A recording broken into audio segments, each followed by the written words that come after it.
All right, number 5 said determine the value of x in the equation below. Record your answer in the griddable. Okay. Some of you even got this right. You just gridded it wrong, all right? But as a refresh, whenever you solve equations, what you need to do is you need to rewrite it on scratch paper. So that's the first thing I'm going to do. 3.45x, make sure you're double checking that you write it down right, equals 2.3x plus 17. Okay. And remember, the first thing you need to do is get your variables on the same side. So we need to eliminate or get rid of the smallest variable. Then we need to get rid of the constant on the variable side and then divide by the coefficient. Okay, those are our 3 steps. So the first thing I'm going to do is get rid of my smallest coefficient. That would be the 2.3. If it's a positive 2.3, I'm going to subtract 2.3x. Okay, I'm not going to separate them.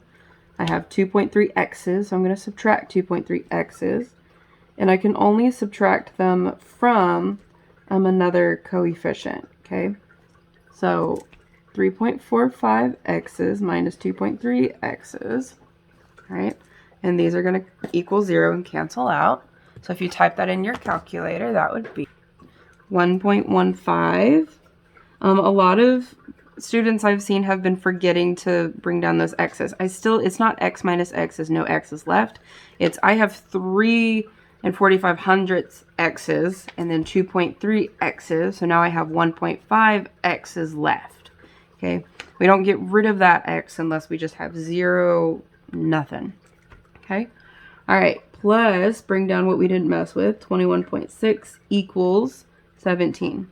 All right, if you want to go ahead and pause and go work the first step of your problem, the first thing you need to do is get rid of the smallest variable. Okay, after you've done that, now we should have all of our x's on one side. Okay, we should have a constant and then a number by itself on the other side of the equal sign. The next thing you need to get rid of is that constant on the variable side. We're trying to get x alone, so we're going to get rid of this, in my case, plus 21.6. I see plus 21.6, so I'm going to do the opposite and subtract 21.6, okay, from both sides. All right, okay, that'll equal 0. So now on the left, I only have 1.15x. Let me drop down my railroad track. All right, 17 minus 21.6, when you type it in, gives you negative 4.6, all right?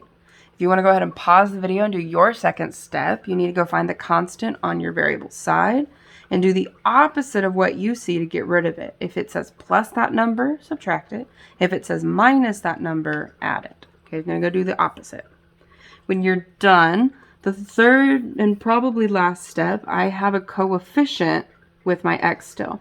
Okay, so to get it to just say x equals something, in this case, if I subtract this whole number, I'll have 0 x's left, and I need 1 x left, okay?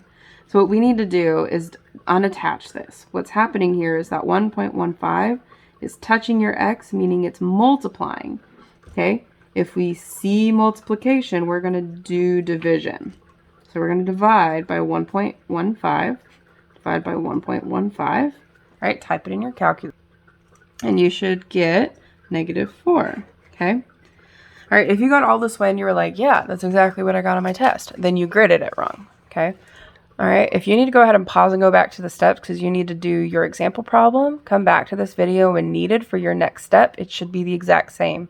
You're going to get rid of the smallest variable, then you're going to get rid of the constant on the variable side, and then divide by your coefficient last, okay? Whenever you grid it, if you think your gridding was the problem, the negative goes in the farthest space to the left, and this is just a positive 4, okay? So we're going to put it in the ones place, which is right in front of that decimal, okay?